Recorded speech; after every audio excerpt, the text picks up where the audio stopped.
Merci Arda Güler. Merci d'avoir fait du mal à cette équipe de Retafe. Parce que Retafe, je vous déteste. Je vous hais.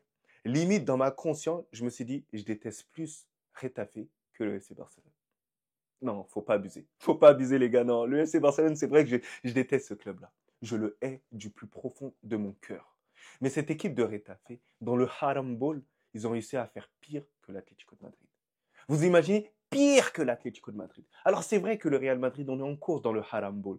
Quoique nous, on est plus dans un autre domaine, dans le Inshallah Ball.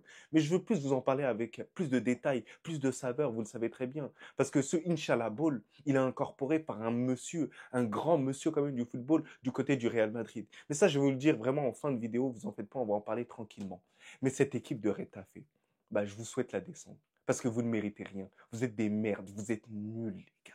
Vous êtes nuls, vous ne proposez rien, vous avez une mentalité, mais dégueulasse, dégueulasse. Ils font des fautes complètement inutiles. Le match, il est haché, c'est un steak haché le match, les gars. C'est une dinguerie. Le match, il s'arrêtait toutes les 30 secondes. Et cet abruti d'arbitre, il mettait pas quasiment aucun carton jaune. C'est quand même une dinguerie, quoi. Les arbitres en Espagne, ils sont nuls, mais d'une manière. Vous imaginez, sur la dernière action, on a failli se faire baiser parce qu'il n'y a pas eu pénalty sur Rodrigo. Vous imaginez, il y avait pénalty sur Rodrigo à ce moment-là. Et l'arbitre, il a fait comme s'il n'avait pas vu. Et c'est quand même une dinguerie. Retafe, j'espère que, si ce n'est pas cette année-là, vous allez descendre l'année prochaine. Si ce n'est pas l'année prochaine, vous allez descendre l'année d'après. Inch'Allah que vous descendez. Inch'Allah qu'il y a la plus grosse douleur face à vous. C'est une dinguerie, gros. C'est un truc de ouf. Donc les gars, le débrief va commencer. Donc avant de commencer le débrief, n'hésitez pas à vous abonner, à partager la chaîne, mais aussi à activer la cloche, ça me donnera énormément de support. Vous connaissez en bien. Donc les gars, le Real Madrid, avant ce match-là, on était à 7 points du FC Barcelone. C'était nécessaire pour se préparer non seulement sur le match du week-end, le match qui va être décisif, le match qui va être incroyable, le match de Copa del Rey. Donc ce sera aussi décisif pour Carlo Ancelotti, mais on en parlera avec plus de détails sur la vidéo d'avant-match. Mais c'est un match quand même qui restera très important, mais c'était un bon match quand même de préparation pour voir quand même les intentions de jeu. Donc le Real Madrid, on était à 7 points. Donc on a eu la volonté de ramener la victoire pour être à 4 points de cette équipe du FC Barcelone. Et c'est chose qui a été faite. Et ça, c'est la première satisfaction que j'ai quand même dans ce match-là. Et la première mi-temps, je trouve que le Real Madrid, on a été plutôt bon. Au niveau des intentions, on a fait circuler la balle. Et cette première mi-temps, pour moi, elle a été incorporée par deux joueurs vraiment qui ont été marquants. Parce que littéralement, dans cette première mi-temps, il y a RAS. Tout le monde a vraiment été bon, a été correct, voilà, voilà, sans forcer, tranquillement. Arda Güler, qui était extraordinaire, auteur d'un but incroyable. Et Arda Güler, il m'a fait plaisir au niveau de son mouvement. De son mouvement parce qu'il a essayé de toucher à peu près tous les joueurs pour ramener du dynamisme du côté du Real Madrid. C'est ce qui manque de ouf de ce côté du Real Madrid, cette mobilité. Alors c'est vrai que Ceballos, il le ramène à certains moments, mais Arda Güler, il l'a très bien ramené. Cette alternance entre le jeu court et le jeu long, il a aussi ramené ça. Il a été récompensé à très juste titre par un but. Et en plus, j'ai aimé la complémentarité qu'il a eue avec Brahim Diaz. Parce que Brahim Diaz a été le deuxième auteur de ce qui s'est passé là. Brahim Diaz, je trouve que les deux, ça a été les hommes de cette première mi-temps. Les hommes de cette première mi-temps, ça a été. Et l'homme du match, dans tous les cas, c'était Arda Güler, parce que sans son but, il n'y a pas de Real Madrid vainqueur au final. Peut-être qu'il y a match nul et peut-être que on est dans la merde. Et oui, non, mais on va pas se mentir. Mais en tout cas, dans cette première mi-temps, j'ai relevé les deux. Mais la deuxième période, ça a été une diarrhée en boîte. J'aurais préféré prendre une boîte de réglisse et la manger en folie. La mi-temps, elle était nulle à chier. Alors, il y en a plein qui me diront, ouais, non, mais Abdé, on était en maîtrise. Non, les gars. Non, les gars. Il y a un moment donné, rassurez-moi un minimum. Ayez des actions, parce qu'on est le grand Real Madrid. De la première à la dernière minute, quand même, on doit avoir une certaine tenue. Et surtout, les joueurs du Real Madrid, ils nous doivent ça, être beaucoup plus rassuré. C'est vrai que Carlo Ancelotti, il a fait pas mal de changements. Il n'a pas mis Bellingham en tant que titulaire. Il n'a pas mis Modric en tant que titulaire. C'est vrai qu'il y a pas mal de joueurs qui n'étaient pas titulaires. Même Rodrigo qui était sur le banc. Mais quand même, tu dois mieux faire contre cette équipe quand même de Retafe. C'est vrai que c'est compliqué de jouer contre une équipe comme ça. Mais tu dois mieux faire. Et en plus, surtout qu'en fin de match, on se fait peur.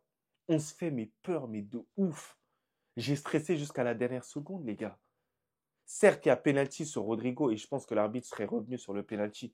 Après, on ne peut pas savoir. Hein. Vraiment, j'ai l'impression que la Liga en ce moment, c'est assez bizarre avec le Real Madrid. Mais les gars, sur la dernière action, Alvaro, mais je voyais but. Je commençais à me poser des questions, je commençais à me demander comment j'allais justifier ça, comment j'allais combattre la session vanne que j'allais percevoir de la part des fans du FC Barcelone. Mais je me suis vu en singe à ce moment-là. Je me suis dit, mais attends, c'est un ancien joueur du Real Madrid qui arme une frappe et qui va mettre un putain de but dans les tout derniers instants. Et en plus, il va célébrer ce bâtard parce que j'ai l'impression qu'il a la haine contre le Real Madrid. Avec tes 2 mètres de long de ouf. J'ai fait une propagande pour toi pour que tu puisses jouer au Real Madrid. Et toi, tu voulais marquer contre nous. D'ailleurs, heureusement qu'il y a eu Thibaut Courtois. Parce que c'est lui qui incorpore le mieux ce système de Inch'Allah Ball. Et là, on va rentrer dans le cadre individuel. Parce que si vous voyez sur les 3 dernières années, même 4 dernières années, Thibaut Courtois, c'est lui qui est là. C'est lui qui sauve à chaque fois les patins du Real Madrid. Parce que oui, on peut parler de Vinicius, on peut parler d'énormément de joueurs, mais Thibaut Courtois est toujours là. Thibaut Courtois arrive toujours à sauver les meubles, à sauver l'action qu'il faut. Et c'est ça qui fait que le Real Madrid, on arrive à survivre. Parce que sans un Thibaut Courtois, on serait foutu. Foutu. Et voilà, j'ai peur de l'après Thibaut Courtois. Ça aurait été catastrophique, les gars. Sans cet arrêt-là, peut-être que le titre, il est mort, il est décédé, il est KO. Alors, est-ce que cette victoire me rassure pour la suite? Non, elle me rassure pas, les gars. Elle me rassure pas. J'ai peur. J'ai peur d'arriver ce week-end, les gars. J'ai peur. Je ne peux pas subir une autre humiliation. Les gars, c'est une dinguerie. 12 humiliations cette saison. Là, peut-être il y aurait une 3e humiliation, mais je mérite pas ça, je trouve. Je mérite pas ça, les gars. Alors, en charnière centrale, ce que j'ai apprécié dans tous les cas, et c'est ça qui est bon à rappeler, j'étais pessimiste, c'est vrai, avec Alaba. Et je le suis toujours parce que, voilà, Alaba, pour moi, il n'a plus le niveau pour pouvoir jouer au Real Madrid. Et juste à côté de lui, Asensio, ils ont pris 0 but. 0 but, et c'est le but d'un défenseur. Parce que lorsque tu es défenseur, tu ne dois pas encaisser de but. C'est comme ça, c'est uniquement ça. Et lorsque tu es défenseur et que tu n'encaisses pas de but, tu ne perds pas tes matchs. Et oui, c'est une réalité, les gars. C'est ce qui s'est passé là aujourd'hui. Et en plus, les gars, avec des latéraux pas trop ouf au niveau défensif. Parce que oui, il y en a plusieurs qui l'ont pas relevé, mais pour moi, les placements de Lucas Vasquez, c'est pas ouf. C'est pas ouf. Et surtout, il a de la chance, le Renoir déter, bien maffé, bien tiède. Il comprenait pas qu'il avait juste à faire quoi? À pousser la balle. Comme dans FIFA, tu vois, à l'ancienne, tu pousses la balle et tu ne vois plus Lucas Vasquez. Lucas Vasquez, tu as juste à pousser la balle. Il est à l'agonie, il est lent, il est mauvais. Les gars, imaginez-vous Lucas Vasquez ce week-end face à Rafinha, les gars. Imaginez-vous, faut pas qu'il joue, faut surtout pas qu'il joue. Pitié, ne joue pas. Pitié, Vasquez. Simule une angine, une gastro, genre t'as envie de péter, mais joue pas ce match-là, par pitié. Genre, repose-toi, voilà, dis que t'es malade, frère, bordel. Imaginez-vous ce joueur-là contre eux. Même Ansu Fati, peut-être il va le blesser. Mais moi, je pense que Rafinha, mais il va trop le blesser, les gars. Il faut que Valverde joue. Mais mettez Valverde, mais essayez de trouver une solution au milieu de terrain, mais mettez Valverde à droite, juste pour sauver les meubles sur cette finale-là. Sinon, on est foutu. Et de l'autre côté, Fran Garcia. Et pourquoi je suis stressé de Fran Garcia? Parce que il est assez étrange, ce joueur-là. Moi, je le trouve mauvais. Moi, je vous le dis, hein, Fran Garcia, c'est quelqu'un, il ne réfléchit pas quand il joue au football. Malgré qu'il fasse un bon match, là, moi, je vois ses lacunes. Ces lacunes, elles sont défensives. Ces lacunes, elles sont intellectuelles. Parce que des fois, il n'y a personne dans l'axe, mais il centre quand même, il réfléchit pas. Il réfléchit pas et c'est ça la problématique que j'ai avec ce joueur. C'est juste ça. C'est juste ça. Après, au milieu de terrain, moi, j'ai trouvé que le milieu de terrain était vachement statique. Était vachement statique, c'est une réalité, les gars. Moi, j'attends beaucoup plus de mobilité pour ramener ce côté peut-être un peu plus créatif et un peu plus imprévisible pour pouvoir déstabiliser le milieu de terrain adverse. Et c'est ça que le Real Madrid n'en arrive pas à faire.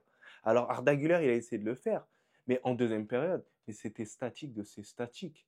Et d'ailleurs, même Valverde, les gars, Valverde, je suis désolé, mais sur certaines transmissions, c'est frustrant. Il faut qu'il la donne à certains moments à Hendrik. J'ai notamment vu des actions arrêtées. Là, il doit la mettre, absolument, pour absolument tuer le match. C'est ça qu'on doit faire à certains moments. C'est à un moment donné, il faut cette prise de risque pour tuer l'adversaire, pour assassiner l'adversaire. C'est une réalité. Après, devant, bah, un Vinicius pas autant visible que d'habitude, mais il a essayé de faire le maximum.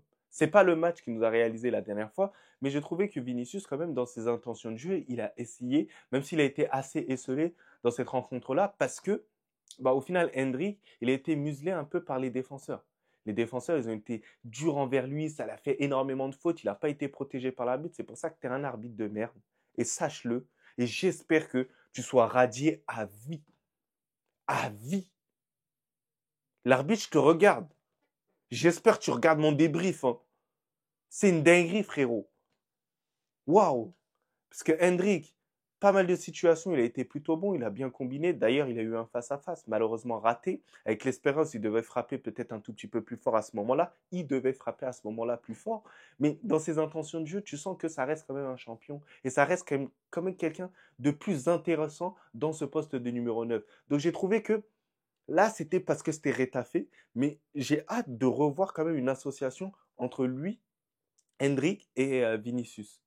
Parce que moi, je trouve que Rodrigo Vinicius, franchement, Rodrigo, irrégularité par-ci, par-là, c'est pas un joueur qui a un caractère. Parce que moi, je m'en bats les steaks. Là, maintenant, il me faut des joueurs de caractère. Il me faut des joueurs qui ne soient pas complexés de l'autre. Et c'est une réalité. Il ne faut pas que tu sois complexé par le joueur qui joue à côté de toi. Et j'ai l'impression que par moment, Rodrigo, il est complexé. Il a le talent. Ça, on n'en doute pas, il n'y a pas de souci. Parce qu'il y a toujours la ligue de Rodrigo sexuels qui vont me dire ouais, non, mais oui, t'inquiète, Abdé, il est sous-coté. Non, il n'est pas sous-coté, les gars. C'est tout simplement qu'il est irrégulier et qu'il ouvre sa bouche, en interview. Et ça commence à me casser la tête. Ferme ta bouche un tout petit peu et joue sur le terrain et sois régulier et tu vas voir. Des suceurs, t'en as plein, t'inquiète pas. C'est exactement ça. Alors, il y a un autre cas qui turpine, voilà, turlupine un tout petit peu. Là, j'ai vu que Eduardo Camavinga, il est blessé au niveau, je pense, de l'aine, parce qu'il se tient au niveau de l'aine, et je pense que c'est l'extension. Voilà. Donc, j'espère qu'il sera là. Parce que, littéralement, je préfère un Eduardo Camavinga sur le flanc gauche, même si c'est problématique face à Lamine Yamal, et on a pu le voir dans le dernier Classico, qu'un Fran Garcia. Mais en même temps, un Fran Garcia, c'est un tout petit peu son poste. Donc, les gars, vraiment, là, je suis assez mitigé. Je vais y réfléchir, mais je vais en faire une vidéo là d'avant-match, avant ce match-là. Mais dites-moi un peu, vous, ce que vous ressentez quand même avant ce match. Est-ce qu'il faut mettre Kamavinga? Est-ce qu'il faut mettre Fran Garcia? Bien sûr, Kamavinga s'il n'est pas blessé.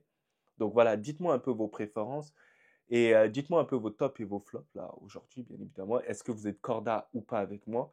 Et est-ce que vous croyez encore à ce titre-là? Est-ce que cette victoire vous rassure pour le prochain Classico? Mais sinon, en vrai, c'est à toi. Moi, en tout cas,